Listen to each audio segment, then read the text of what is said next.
Hey there, hey, it is Michelle with Brilliant Quest, and I am really excited about what I want to talk to you about today. And what I call it in my own life is I call it the wrecking ball effect. And it is funny because when I saw Miley Cyrus, she came out with "I Came In Like a Wrecking Ball." That song, great song. Go check it out if you're not aware of it. It spoke to me because I have been using this quote unquote wrecking ball effect to help me make sense of some of the times in my world and in my life, and I want to share it with you. All right, so I was, oh Lordy, I was, and I have to breathe it out because it really hurts. And it is some statistics. I love, learning about statistics when it comes to the mind and what people are going through. And it came in my feed this morning where they had some new statistics where they interviewed over 16,000 teenagers about their drug use because drug use is up, it's increasing. And the majority of them, about 73% said that they used drugs. Are you ready for this? They used drugs to relax and to calm down. And one of the things that I need you to understand is they can say certain things, but you have to look at the foundation that these statements are on.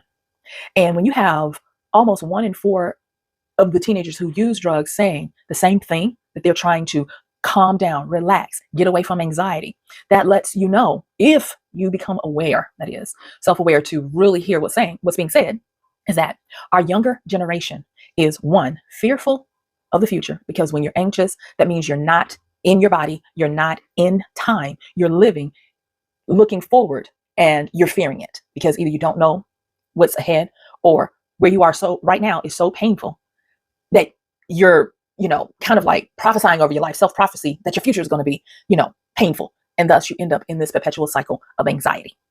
And when they said calm down, that also suggests that they are in shock and trauma.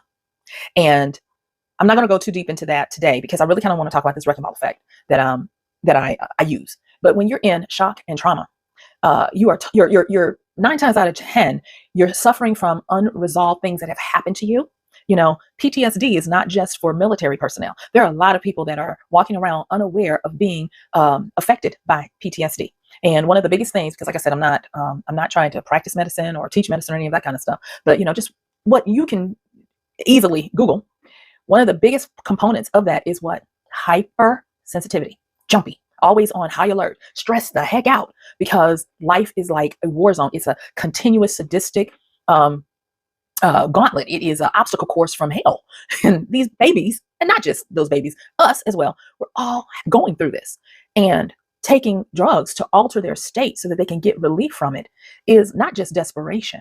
It is extreme, but for them necessary to get a breather, to be able to calm down, relax.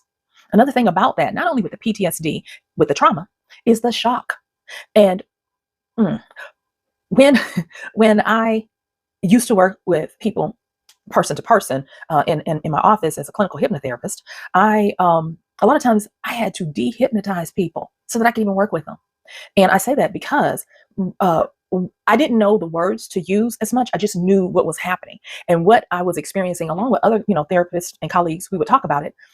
This was, what was this, maybe about, well, anyway, it doesn't matter. It was a while ago.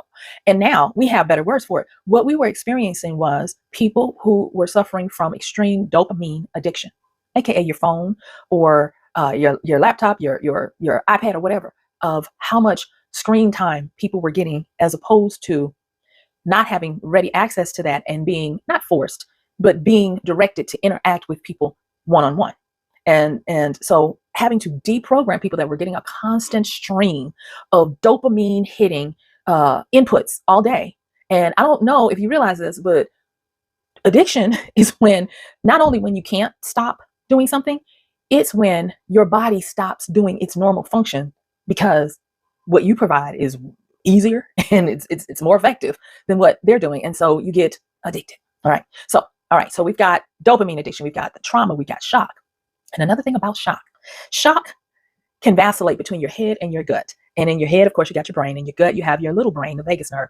And in your tummy, that's where we have parasympathetic shock, where that's where you are lethargic, you're languishing. That was another word that we didn't have at the time. And languishing is not necessarily depression, but it's kind of like you are just unable to get off of this one note, and you're aimless, idle, apathetic, numb, all of those things. So that's the parasympathetic. That's where you want to cuddle up and just stay in bed, and all of those types of things. I mean, now this is it's extreme. It's not just that easy. So you're not in parasympathetic shock if you just want to take a break. But when it's hard to break out of that, there's a problem. Then they have the sympathetic shock. This is where the mind is racing. This is where you have intrusive thoughts, or you have thoughts to the point where you don't get good sleep. You can't focus. The ADHD, ADD, all of the A's and the D's and the H's going on up here. Well, the issue now is that vacillating back and forth, just a continuous looping between this and that. You're up, you're down, you're up, you're down. And it is harder to live in this world like that without helping yourself, becoming aware, doing self-improvement. Please check out the video where I talk about self-improvement and understanding that this really is the state of the world. And our babies, our little ones are out here doing drugs because they're trying to escape from it. They're trying to self-medicate. So there is where my wrecking ball effect comes in. Now, with the wrecking ball effect, that's, like I said, that's what I call it.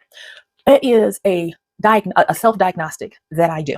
And with this self-diagnostic, it does require you to be introspective. And so I wish I could tell you, oh, you can just sit down and figure it out. No, you're most likely going to need to meditate on it, journal on it, and then allow self-awareness to kick in to give you insight about yourself. So the law of polarity, you can find that in the 12 laws of manifesting and all that kind of stuff. But the law of polarity, it talks about how for every action, there is an equal and opposite reaction.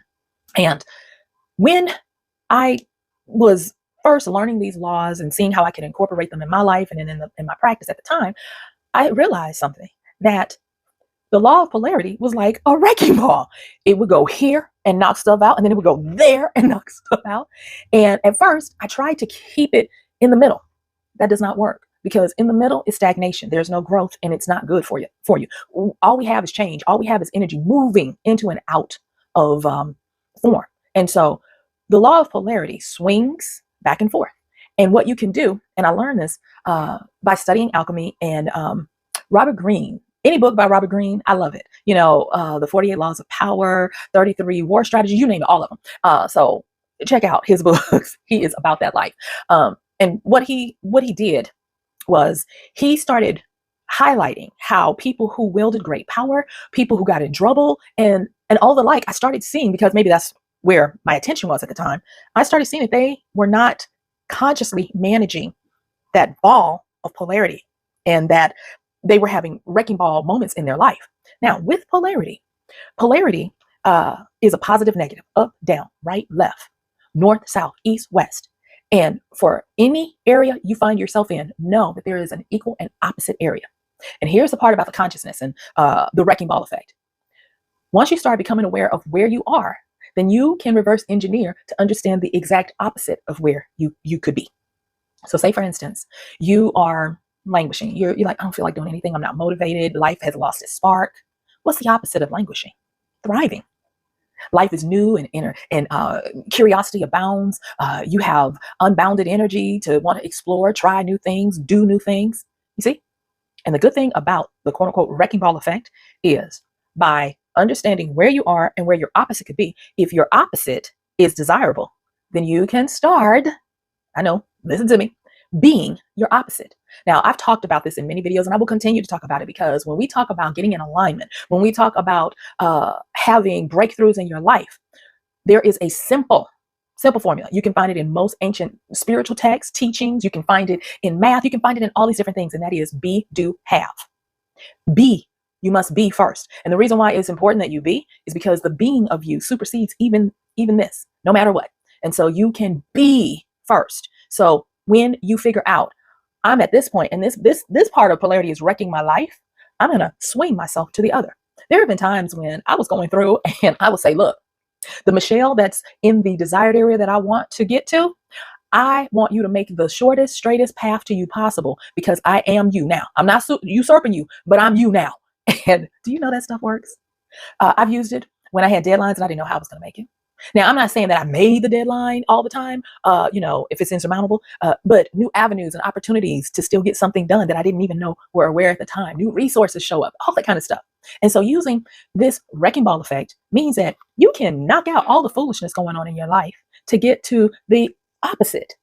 And you can get there, because once you start being it, I'm sorry, y'all, I love my little pen I'll be playing with. But once you start being it, do you know you start doing it, and then you start inhabiting it or having it? So remember, be, do, have, it's a cheat code. It is, To me, being new habits right up there with breathing in and out. Is that important? All right. So, uh, the wrecking ball effect, law of polarity. For everything, there is an exact opposite. Start becoming aware. Journal if you have to. Interview people around you who know you and can see the stuff that you might not be able to see at the moment. But do what you can to figure out where you are, and then you can decide or choose. How do you want to stay in this position? Is this better than where you thought you were, or do you want to look and see what's the exact opposite for the better? And I've gotten to the point where I kind of like do a triangle. I'm like, I'm here, and then this is the positive of where I am, and this is the negative. And then I'll do one up top that says, and this is where I want to go, the next level up. And I'm telling you, there is something about this wrecking ball effect that helps you to start architecting and activating and building your life one point at a time. Now, you might say, well, Michelle, how long is this going to take? I don't know. I don't know you. I mean, I hope that you will believe in yourself to shorten the amount of time from where you are to where you want to swing to be. But I will say this, the process is instant. It is a mind flip. Check out that one, how my mind was flipped. It's a mind flip. And the actuality of it can be shortened when you start to shore up your mentality. I talk about how the poorer your mentality is, the longer it takes you to do appropriate actions. So this wrecking ball effect will also allow you to see, am I in a state of poor mentality? Does my mentality need to be improved? Do I need to become healthier? Because if you're finding that you've done this exercise, you've done my wrecking ball effect exercise, and you figured out where you are, and then you looked at the opposite for the positive to do better, and you're not taking action, you're not able to really be it, start shoring up your mentality. All right. So guess what? My time is up. Yep. I thank you for yours. This is Michelle, your big sis with Brilliant Quest. Bye.